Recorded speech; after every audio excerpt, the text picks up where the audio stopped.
Então, essa segunda parte do Lamed tem que fazer. Vamos lá. Olá, sejam muito bem-vindos ao canal Bíblia com Francisca. Eu sou Francisca Grenza e para ti que ainda não és inscrito no canal, eu te convido a vir, a inscrever-se, né? Acionar aqui,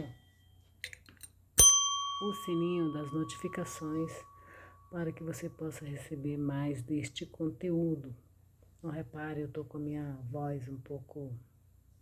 Acho que eu tô com problema na minha garganta, então minha voz tá, né? Enfim. Então, você aciona o sininho das notificações para que você possa receber as notificações e mais deste conteúdo, que são tesouros do Eterno para as nossas vidas, tá bom? Aproveita e compartilha com teus amigos, colegas, familiares, isso, porque eles podem gostar deste conteúdo, mesmo que você não goste, mas teus contatos, teus amigos, colegas, vizinhos podem gostar, né?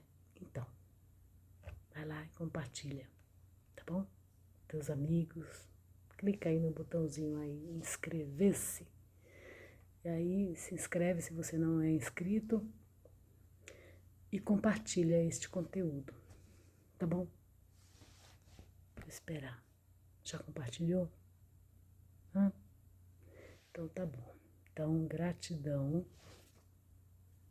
por esse teu gesto de jogar as sementes do reino do conhecimento e da sabedoria de Deus aos que têm sede desta Hormá, desta Sofia, desta sabedoria. Bom, muito bem, vamos trabalhar. No vídeo de estudo sobre a letra Lamed, a minha bateria acabou, né? E o vídeo ficou pausado no momento da explicação sobre o propósito subjacente de os hebreus viajarem 40 anos pelo deserto, certo? Se você não assistiu esse vídeo, eu te convido a ir lá. Antes de assistir esse, você vai lá, assiste o primeiro vídeo sobre a letra Lamed, que é a 12ª letra do Aleph Bet, que é o alfabeto hebraico. Aí você volta e vem assistir esta continuidade, tá bom? Essa continuação.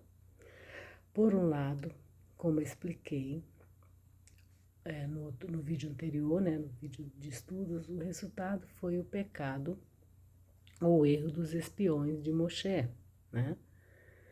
O que eles fizeram? Eles ficaram 40 dias, quer dizer, o povo hebreu ficou 40 dias na terra de Israel. E com isso evocou o decreto de Deus de permanecerem no deserto por 40 anos. Como eu sei disso? Muito bem. No livro de Bamidbar, no capítulo 14, versículo 34, Francisca, qual é o livro Bamidbar? Bom, é o livro de Números, capítulo 14, versículo 34. Esse livro me conta sobre o seguinte, ele me conta sobre esse decreto de Hashem. De acordo com esse livro de Números, diz o seguinte: segundo o número dos dias em que espiastes esta terra 40 dias, representando um ano, levarei sobre vós as vossas iniquidades 40 anos, e conhecereis o meu afastamento. O que significa isso? Moisés mandou 12 espiões para a terra de Canaã. 10 deles voltaram da terra de Canaã e, na verdade, Moisés manda eles para lá para eles observarem e relatarem a Moisés o que eles encontraram por lá. Porém, os 10 espias, os 10 desses 12, voltaram e infamaram a terra de Canaã, ou seja, eles colocaram uma má fama nesta terra. Pois muito bem, e os israelitas temeram o povo daquela terra. Os israelitas ficaram com medo de que eles fossem mais fortes, fossem fortes demais para ser conquistado. E não tiveram o quê? Eles não tiveram emuná, não tiveram confiança o suficiente em Deus para entrar na terra prometida. O que significa isso, Francisca, para os nossos dias? O que isso aqui tem a ver com a letra hebraica? Tudo, gente, tudo, tá? Tudo tem um porquê nas Sagradas Escrituras. Muito bem. A Terra Prometida, ela é uma metáfora para as nossas realizações, para as realizações da nossa Neshama, da nossa alma, né? Que vem realizar nesta Terra. Por exemplo, vou tirar aqui algo mais do nosso cotidiano, né? Trazendo isso para cá. Vou fazer uma exegese, uma atualização. Muitos seres humanos vivem dizendo, isso não é para mim. Por exemplo, visitar um lugar bonito. Eu lembro que minha mãe, quando a gente era criança, minha mãe sempre nos levava para ir visitar o Teatro Amazonas. Então eu fui sempre acostumada a visitar teatros, e principalmente o Teatro Amazonas, que é o teatro mais lindo do Brasil. Foi o primeiro teatro a ser construído, né? Bom, Manaus, naquela época, quando esse teatro foi construído, era chamada a Paris dos trópicos, a Paris das selvas, por conta da riqueza da borracha, enfim, tem toda uma história aí. Pois muito bem, a minha mãe era acostumada a nos levar para ver, então eu fui muito acostumada a entrar em qualquer palácio e, enfim, em todos os lugares e nunca tive problema nenhum. Porém, muitas mães, amigas dela, o pessoal lá, eles tinham medo de entrar naquele lugar, no Teatro Amazonas. Por quê? E elas falavam coisas negativas de lá.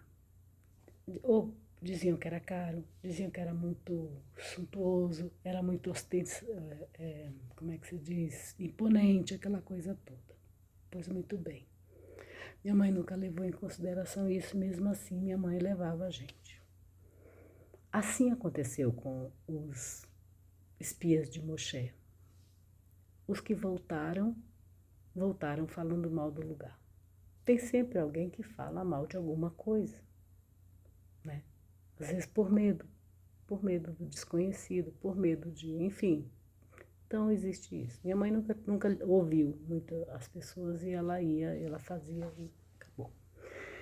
Então, o que isso tem a ver com a história? Exatamente isso. Né? Moisés manda os espiões para olhar a terra prometida de Canaã e 10 desses espiões voltam falando mal da terra. Porque eles são muito fortes, porque eles são isso, porque eles são aquilo, aquela coisa da comparação que é um horror esse negócio da comparação. Porque a partir do momento que você compara, você perdeu, seja lá o que for. Você pode ser rico, pode ser pobre, pode ser necessitado, morador de rua. Você se comparou com alguém, acabou, você já perdeu, tá? Então, é isso. Então, eles voltaram falando coisas negativas do lugar, né? Agora a pergunta é, mas por que o povo hebreu teve que vagar pelo deserto? Qual foi o motivo para terem que enfrentar um total de 42 jornadas diferentes em 40 anos? Pois muito bem, o propósito das viagens dos hebreus, né, no deserto foi transformá-lo num jardim. Ou seja, levar Deus a um local desolado. Como eles que carregavam a arca sagrada, e dentro da arca sagrada, se você nunca, deixa eu falar uma coisa para vocês, se vocês nunca visitaram o Templo de Salomão, aqui no Brás, eu aconselho vocês irem lá, porque aí vocês vão verem tudo o livro do Êxodo ali, vocês vão passear por dentro do livro do Êxodo, coisa incrível. Então vocês vão ver a arca, por exemplo, que é uma réplica, gente, tá? Mas é interessante para você ter uma ideia do que eu estou falando aqui. Então, dentro desta arca, era carregado também a Torá. O que é a Torá? A Torá são os 5 primeiros livros, são os 5 livros, né, inspirados por Deus e revelados a Moshe Rabbeinu, a Moisés, que foi o líder do povo judeu na saída da escravidão do Egito. Então, o que acontece? Dentro desta arca é carregado a Torá, que também é esse livro, né, esses 5 livros, de Bereshit a... Aí vocês veem aí, né, vai. Bamidbar, que é Levíticos, Bamidbar, que é Números, depois Levítico, até Shemot, Deuteronômio e tudo mais. Procura aí no Antigo Testamento, como vocês chamam. A gente chama de Torá, a gente chama de Tanar, tudo essas coisas, entendeu? Aí vocês chamam de Antigo Testamento, não existe Antigo Testamento. Antigo Testamento é para nós que traduzimos desse jeito, a gente aprende tudo errado. Essa é que é a verdade. Pois muito bem. Então, o que acontece? E aí a gente divulga isso, que é pior, né? Quem conta um conto, aumenta um ponto e vai contando. E uma história contada 10.000 vezes, ela finda de repente na cabeça de um monte de gente sendo verdade. Bom, então, são os 5 livros que é carregado, na arca é carregado a Torá, que representa os 5 livros da lei de Deus, né? Também significa lei, também significa instrução. Torá significa instrução, educação de Deus. E lá, todo e cada acampamento dos hebreus se tornou não somente um jardim espiritual, mas um jardim literalmente. Esta tornou-se uma lição para o povo hebreu em todos os seus futuros exílios. Para vocês que não conhecem a história de Israel, o povo de Israel já sofreu muitos exílios, né? O que acontece? Deus estava informando a eles, por meio da história, né, no decorrer da história, o seguinte: vocês terão de viajar, irão de um país para outro, de um país a outro. Mas aonde quer que vocês vão, né, que vocês vão, devem levar a arca de Deus junto de vocês. O conhecimento da palavra de Deus. A arca é o quê? É o conhecimento, é a sabedoria de Deus. São essas instruções que Moisés nos deu nesses livros, que Deus inspirou Moisés e Moisés transmitiu ao povo, né? O povo de Israel. O povo de Israel é qualquer pessoa que siga a lei de Deus, tá bom? Que é a lei do amor. Então, todas as vezes que você vai em qualquer lugar, quando eu estou aqui falando às vezes para vocês que eu falo em alemão, às vezes eu falo em francês, eu procuro falar. Por quê? Porque cada um de nós deve levar esta palavra, seja lá em qualquer canto do mundo. A partir do momento que você se conecta com Deus, você tem a obrigação de levar, de educar, de se educar e transmitir isso, influenciar outras pessoas no que é bom, no que é ético, no que é o amor, tá bom?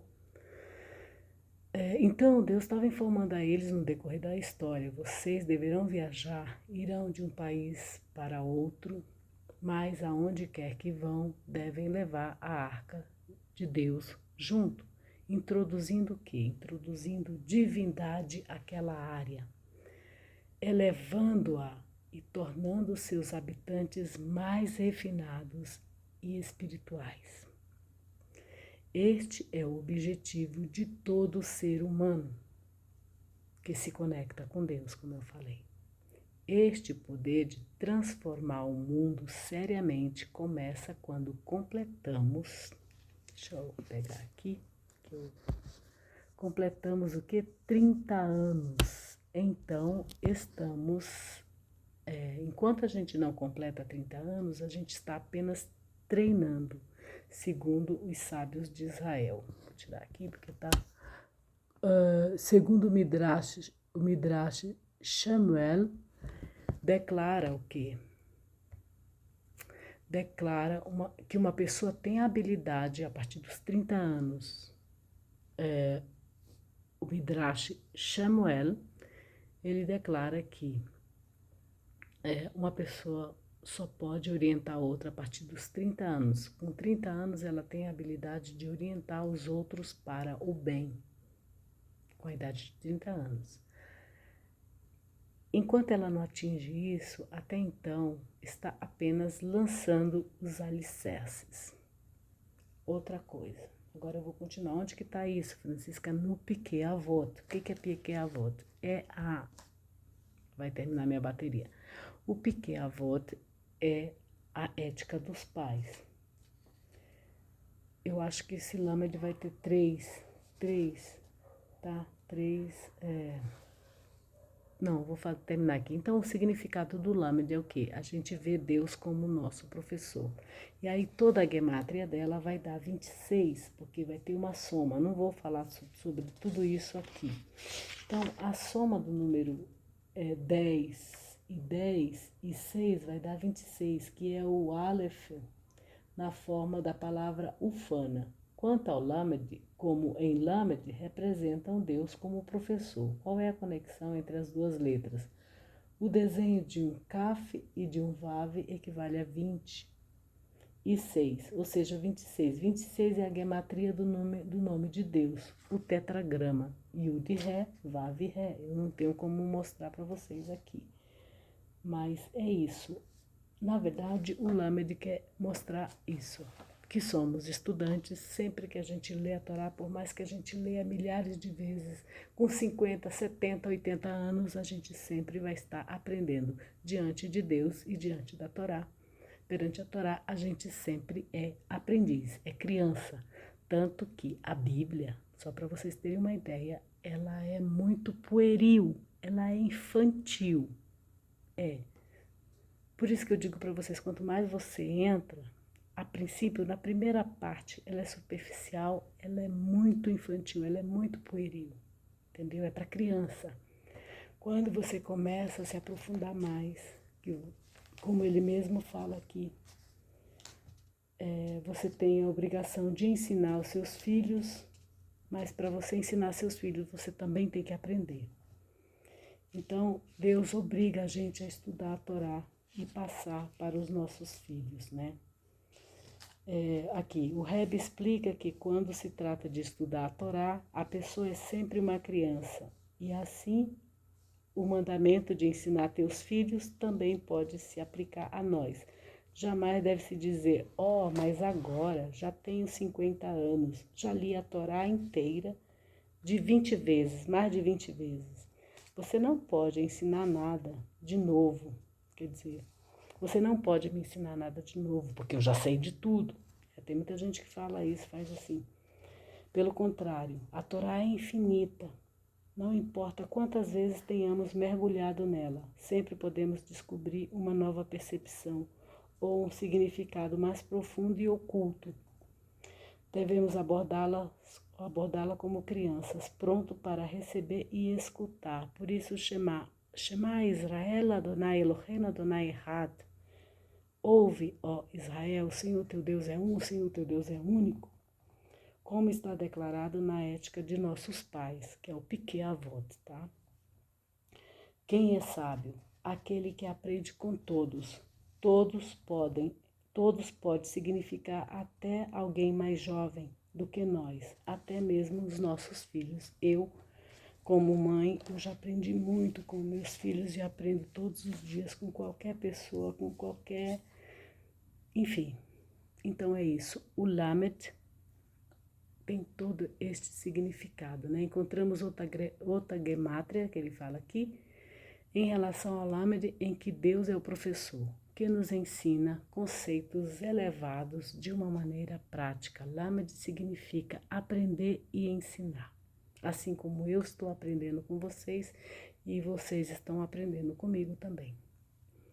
E agora, meu beijo para todos vocês, para aqueles que são novos aqui, Vitória, Valéria, Simone, Cristiane, quem mais que está aqui, Jesus? João, Francisco, Jones, Alain, José. Então é isso, para vocês, sejam muito bem-vindos, sejam muito bem-vindas. Fiquem com Deus, em Deus, para Deus, fiquem na bênção de Deus. Foi um pouco mais rápido, mas é assim mesmo, gente. Aqui é estudo, estudo, estudo, tá bom? Então, ó, aciona o sininho da notificação para que você possa receber mais deste conteúdo e compartilha com seus amigos, com seus familiares, com seus contatos nas redes sociais, tá bom? Então, fiquem com Deus, em Deus, para Deus, fiquem na bênção de Deus. Da onde eu tirei? Aqui. Hoje foi do Rabino Aaron Lahaskin, desculpa. As letras, a luz das letras do alfabeto hebraico. E nós falamos sobre o Lamed. Aqui, sobre o Lamed. Tá bom, gente? Aqui, sobre o Lamed. Tá bom? Lamed. Lembra? Com Lamed se escreve Lev, coração. Tá bom, meus amores? Então, uma boa semana para todos vocês. Olha, entreguei mais uma letra. Gott sei Dank, como diz Baruch Hashem, que vou marcar Leolam Vaed.